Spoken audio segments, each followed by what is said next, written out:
Hello students, once again एक बार फिर मैं उपस्थित हूँ आप लोगों के समक्ष।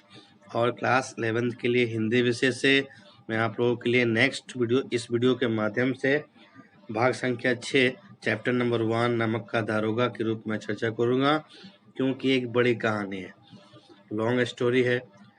मुंशी प्रेमचंद जी ने बहुत ही रचनात्मक शैली के द्वारा इसको लिखा है और बेहद ही आकर्षक, बेहद ही रोचक तरीके से इसको पढ़ने के बाद इसके महत्व के बारे में समझने का प्रयास आप लोग, मैं जानता हूं कि आप लोग अवश्य करेंगे।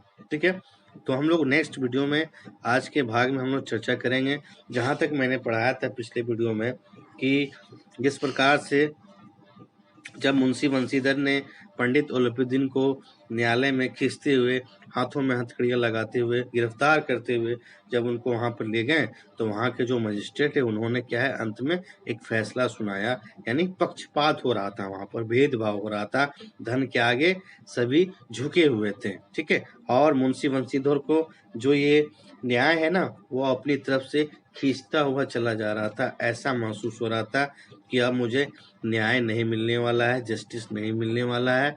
वो उम्मीद की कल्पना नहीं की जा सकती है। ठीक है, तो फिर आगे क्या बढ़ते हैं हम लोग देखते हैं कि जब फिर बातें हो रही थी तो वकीलों ने अपना फैसला सुना, और जैसे ही वकीलों ने जज के माध्यम से, मजिस्ट्रेट के माध्यम से फैसला सुना, और वो उछल पड़े हुए हैं।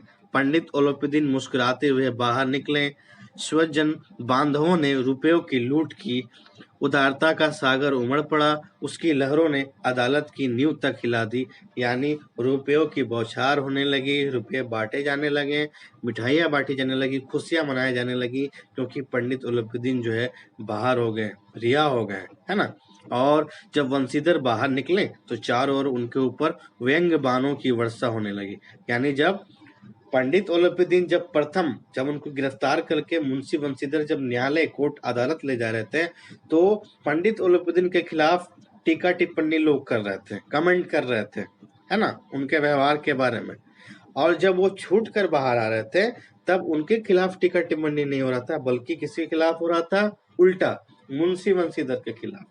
पहले मुंशी बंशीधर के खिलाफ, लेकिन जब वो छूट कर आए पंडित उलूपीदीन, तब मुंशी बंशीधर के खिलाफ होने लगा टीका टिप्पणी, है ना। तो लोगों की कैसी सोच है देख सकते हैं आप लोग। ठीक है, फिर क्या हुआ, जब व्यंग्य बाणों की वर्षा होने लगी, चपरासियों ने झुक झुक कर सलाम किए, किंतु इस समय एक कटु वाक्य, एक एक संकेत उनकी गर्वागिन को प्रज्वलित कर रहा था, है ना। प्रज्वलित यानी, गर्वागिन का अर्थ होता है अंतरात्मा। अंतरात्मा यानी अंदर की जो आत्मा है, उनको क्या कर रहा था, प्रज्वलित। प्रज्वलित का अर्थ होता चमक रहा था, चमकीला, है ना। कदाचित इस मुकदमे में सफल होकर वह अब इस तरह अकड़ते हुए ना चलते। ठीक है, इसके बाद फिर आप लोग देखेंगे कि वंशीधर ने मानो धन से बैर मोल लिया था। बैर मतलब दुश्मनी, शत्रुता। कौन? मुंशी वंशीधर ने। ठीक है, उसका मूल्य चुकाना अनिवार्य था।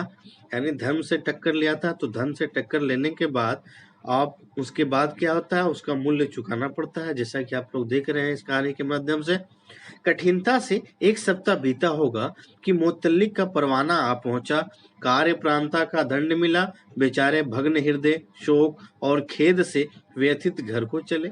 बूढ़े मुंशी जी तो पहले से ही उड़ा रहे थे कि चलते चलते इस लड़के को समझाया था, लेकिन इसने एक ना सुनी, सब मनमानी करता है।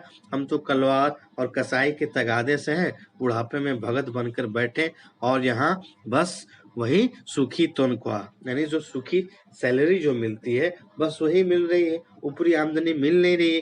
क्योंकि इसे मैंने समझा कर भेजा था अपने बेटे को, लेकिन ये तो ईमानदारी का भूत चढ़ा हुआ है इसके ऊपर, है ना। अब भोगो, ऐसा वो कह रहे थे अपने बेटे को।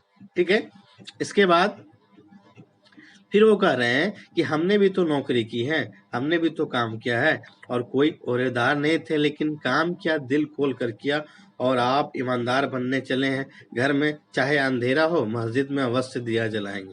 यानी घर में अंधेरा हो, घर में खाने को लाले पड़े हैं, लेकिन अब बाहर वालों को खिलाएंगे, बाहर वालों को उनको मदद करेंगे, सहायता करेंगे, भले ही घर में एक भोजन का अन्न भी नहीं हो, दाना भी नहीं हो। ठीक है, इसके बाद वो कह रहे हैं खेद ऐसी समझ पर पढ़ना लिखना सब अकारत गया। अकारत का अर्थ होता है बेकार गया, व्यर्थ गया। इसके थोड़े ही दिनों बाद जब मुंशी बंशीधर इस दुरावस्था में घर पहुंचे और बूढ़े पिताजी ने समाचार सुना तो सिर पीट लिया। बोले जी चाहता है कि तुम्हारा अपना सिर फोड़ लो। बहुत देर तक पछता पछता कर हाथ मलते रहे। क्रोध में कुछ कठोर बातें भी कही और यदि वंशीधर वहां से टल न जाते तो अवश्य यह क्रोध विकट रूप धारण कर लेता। इतने गुस्से में आ गए थे उनके पिता क्रोध रूप में कि इसको मैंने क्या क्या नहीं समझाया था कि ईमानदारी से काम मत करना, भले तुमको तनख्वाह मिल रहा है, सैलरी मिल रही है, लेकिन ऊपरी आमदनी जो होती है उस पर अवश्य ध्यान देना, लेकिन तुमने ना समझा। ठीक है, तो ऐसी सी बातें वो कह रहे थे अपने पुत्र को, अपने संतान को।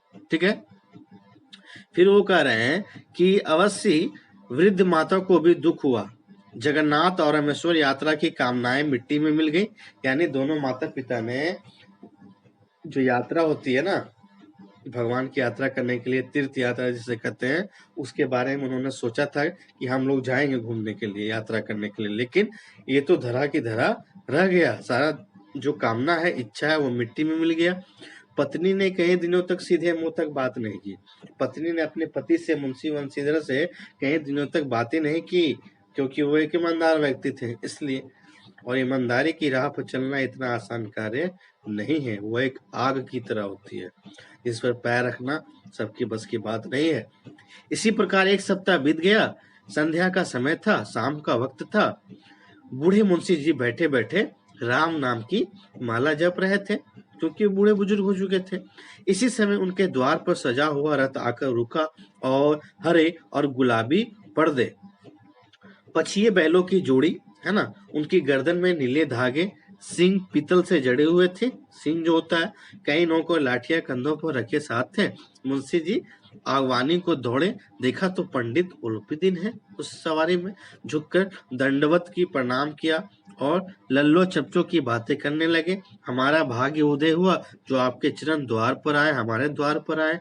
आप हमारे पूज्य देवता हैं, आपको कौन सा मुंह दिखाऊं। यानी उनको देवता मानने लगे कि इतने बड़े व्यक्ति, इतने प्रतिष्ठित व्यक्ति, जिन्हें मेरे पुत्र ने गिरफ्तार कर लिया था और उसके बावजूद भी मेरे घर पर पधारे हैं, है ना, तो उनको देवता के समान मान रहे हैं। ठीक है, तो फिर कहने लगे, इसके बाद क्या है, फिर वो कह रहे हैं, फिर देखिए क्या करें कि आपको कौन सा मुंह दिखावे। मुंह में तो कालिक लगी हुई है, किंतु क्या करें, लड़का अभागा कपूत है, नहीं तो आपसे क्या मुंह छिपाना पड़ता। ईश्वर निसंतान चाहे रखे, पर ऐसी संतानें ना दे। ऐसा वो अपने पुत्र के बारे में पंडित उलूपीदीन को सुना रहे थे, कह रहे थे। उलूपीदीन ने कहा, नहीं भाई साहब, ऐसा ना कहिए। मुंशी जी ने चकित होकर कहा, ऐसी संतान को और क्या कहूँ, इसी लायक ही। उलूपीदीन ने वात्सल्यपूर्ण स्वर में कहा, बड़े ही प्रेम स्वर में कहा, क्या कहा कि कुल तिलक और पुरखों की कीर्ति उज्जवल करने वाले संसार में ऐसे कितने धर्मप्राण मनुष्य हैं जो धर्म पर अपना सब कुछ अर्पण कर सके, यानी ईमानदारी, अपनी ईमानदारी को दिखलाते हैं, है ना। ऐसे बहुत सारे व्यक्ति जो है इस संसार में उन्होंने जन्म लिया है। ठीक है, फिर वो कह रहा है कि पंडित उलूपीदीन ने वंशीधर से कहा कि दारोगा जी, इसे खुशामद ना समझिए। खुशामद करने के लिए मुझे इतना कष्ट उठाने की जरूरत ना थी। उस रात को आपने अपने अधिकार बल से अपनी हिरासत में लिया था, किंतु आज मैं स्वेच्छा से, यानी अपनी इच्छा से आपकी हिरासत में आया हूँ, आपके दरबार में, आपके दरवाजे पर आके खड़ा हूँ। मैंने हजारों रईस और अमीर देखे, हजारों उच्च पदाधिकारियों से काम पड़ा, किंतु परास्त किया तो आपने, हराया तो आपने। मैंने सबको अपना और अपने धन का गुलाम बनाकर छोड़ दिया है। मुझे आज्ञा दीजिए कि आपसे कुछ विनय करूं, विनती करूं, निवेदन करूं। ऐसा जो है एक प्रकार से रिक्वेस्ट, निवेदन कर रहे हैं। पंडित उलूपीदीन मुंशी बंशीधर थे, क्योंकि पंडित उलूपीदीन जो है वो मुंशी बंशीधर से काफी प्रभावित हुए थे। उनकी ईमानदारी के कायल हो गए थे कि ऐसा ईमानदार व्यक्ति मैंने कभी भी नहीं देखा। मैंने अपने धन से सभी को खरीद लिया है, लेकिन मैंने कितना भी धन का लालच देना चाहा, लेकिन दारोगा मुंशी बंशीधर धन के आगे नहीं झुके, है ना। ठीक है, तो ये रहा। इसके बाद क्या है, जब वो कहने लगे कि वंशीधर ने अलोपीदीन को आते देखा तो उठकर सत्कार किया, प्रणाम किया, किंतु स्वाभिमान सहित समझ गए कि या महाशय मुझे लज्जित करने और जलाने आए हैं मेरे घर, मुझे लज्जित करने के लिए, मुझे जलाने के लिए आए हैं। क्षमा प्रार्थना की चेष्टा नहीं की, वरना उन्हें अपने पिता की इदा के बाद असाहसी प्रतीत हुई। पर पंडित जी की बातें सुनी तो मन की मैल मिट गई। मन की जो मैल है, द्वेष है, वो सारे जो धूल है जो मन में, हृदय में जकड़े हुए, चिपके हुए, वो सारे मिट गए। पंडित जी की ओर उड़ती हुई दृष्टि से देखा, सदाव झलक रहा था। गर्व ने अपने लज्जे के सामने सिर झुका दिया, शर्माते हुए बोले, यह आपकी उदारता है जो ऐसा कहते हैं। मुझे जो कुछ अनिवार्य हुई उसे क्षमा कीजिए। ऐसा पंडित अलोपीदीन मुंशी वंशीधर को कह रहे हैं ऐसी ऐसी बातें कि क्षमा कीजिए। ठीक है, इसके बाद क्या है, जब हम लोग आगे बढ़ते हैं,